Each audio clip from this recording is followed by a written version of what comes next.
Aqui, os verdadeiros não se calam e o mal perde a voz.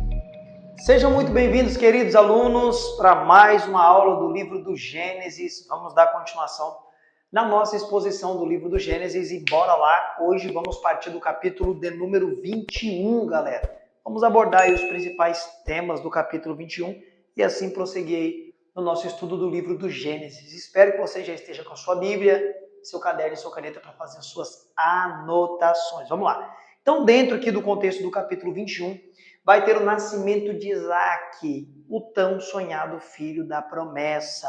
Deus havia feito a promessa a Abraão, a Sara, mas eles tentaram pegar o atalho lá com Agar, não deu muito certo, porque este era o filho da promessa. Dentro deste contexto também, Abraão fará um pacto com Abimeleque. E este pacto é um pacto para eles poderem se ajudar no futuro, não só com eles, mas também com seus descendentes. É muito importante que lá na frente isso aqui vai estabelecer muito e favorecer Isaac, pessoal. Guarda isso aqui. Então, o pacto que Abimeleque quer fazer com Abraão, porque vê que Abraão é abençoado por Deus, né? Ele não é bobo, né? Tá vendo como tem a bênção do Deus verdadeiro? Ele quer firmar um pacto para um abençoar a família do outro, não guerrear e ajudar a família do outro se assim precisar. Então, no capítulo 21, é isso que vai ser tratado aí entre Abimeleque e Abraão e o nascimento aí espetacular de Isaac, o filho da promessa. Riso, Isaac, riso, em algumas traduções aí, em alguns idiomas, a palavra Isaac significa riso, alegria, né? Isso aqui é muito legal. No capítulo 22, pessoal, é aquele capítulo mais clássico da vida de Abraão, o mais pregado, o mais ensinado, que é quando Deus aparece a Abraão. Isso daqui é muito importante, preste atenção. Deus aparece a Abraão, tudo dá a entender que falando com ele, conversando com ele, não aparece fisicamente para ele, mas dá a entender que Deus fala com Abraão e fala o seguinte: Abraão, amanhã pega o teu único filho. Mas peraí, Abraão já tinha filho. Abraão tinha Ismael, foi embora com Agar e Deus não desprezou. E aí? Para você ver que Deus considera este aqui, Isaac, como filho da promessa, pessoal, que é muito importante. Pega o teu único filho, vai até o lugar que eu vou lhe mostrar e ali você vai oferecer ele em sacrifício a mim. Veja que importante, que crucial. Abraão, pai da fé. Abraão, pai da fé. Opa, mais um aqui, Abraão, pai da fé. Ele não questiona, ele não murmura, ele não retuca, ele não fala nada. E aí você pode pensar, nossa, mas por que Deus fez isso? Que pedido que é esse? Que é isso, pessoal? Isso daí era muito comum naquela época, sacrifícios de seres humanos. Apesar que nós que estamos à frente da história, sabemos claramente que Deus estava testando para ver onde estava a fé de Abraão. Era simplesmente isso, que Deus não aceita sacrifício de seres humanos, pessoal. Top? Então vamos lá. Abraão levanta aí, galera, uma peregrinação de aproximadamente 3 dias, até que Abraão chega no lugar estabelecido por Deus, na montanha estabelecida por Deus. E é curiosíssimo que Isaac aqui, pessoal, muitos retratam ele como um menininho, pequenininho. Não, nada disso.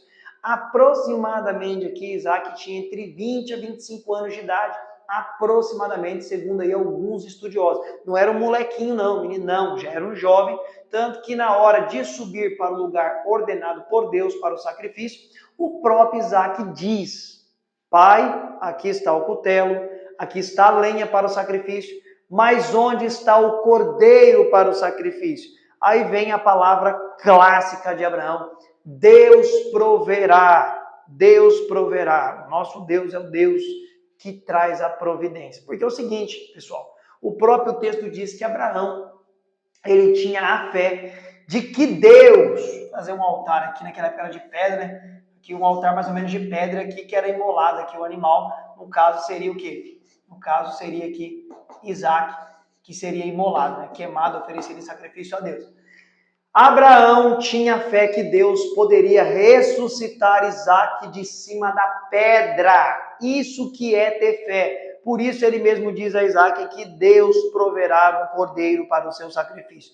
E a história é linda, a história é maravilhosa. Eles sobem até o lugar ordenado por Deus. Ele faz o altar.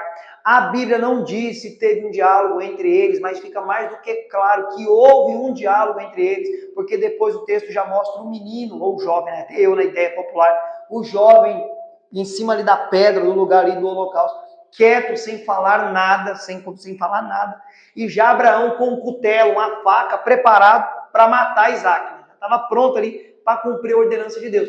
E o texto bíblico não diz se teve conversa ou não, mas tudo leva a entender que teve uma conversa assim, quem sabe?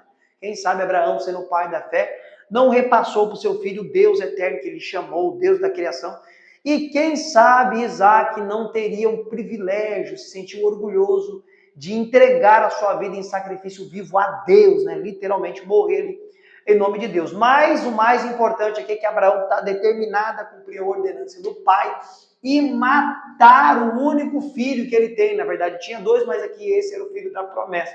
E quando ele está para desferir o golpe mortal, Deus brada para ele dizendo, não faça isso ao menino, por intermédio de um anjo, não faça isso ao menino, porque mostrastes que é fiel a Deus, eu multiplicarei a tua descendência na terra, como as estrelas do céu, como a areia do mar. E quando eles olham para o lado, preso a um arbusto, tem lá um cordeirinho, dá para ver um cordeirinho aqui, ó. Meus desenhos são maravilhosos, né? Preso a um arbusto tem um cordeirinho, e eles pegam este cordeiro para imolar, matar, sacrificar no lugar de Isaac. E isso daqui é uma alusão direta a quem, pessoal? Ó, a Cristo, o cordeiro que substitui o pecador. Esse cordeiro aqui morreu no lugar de Isaac. Isso daqui é uma tipificação que no futuro Jesus Cristo, o cordeiro sem mancha, sem mácula, morreria no lugar do pecador. Nós éramos dignos de morrer, porque o salário do pecado é a morte. Mas aí veio Cristo, o Cordeiro de Deus, que tira o pecado do mundo e morreu no nosso lugar. Então aqui uma tipificação de Jesus Cristo morrer no lugar de outro, né? Ou seja, o Cordeiro inocente morrer no lugar do culpado. Esse é o grande símbolo deste pedido de sacrifício para Deus a Isaac. Aliás, Abraão a Isaac, ok? E fecha-se aí então o capítulo 22 aí de Gênesis com este ponto importantíssimo.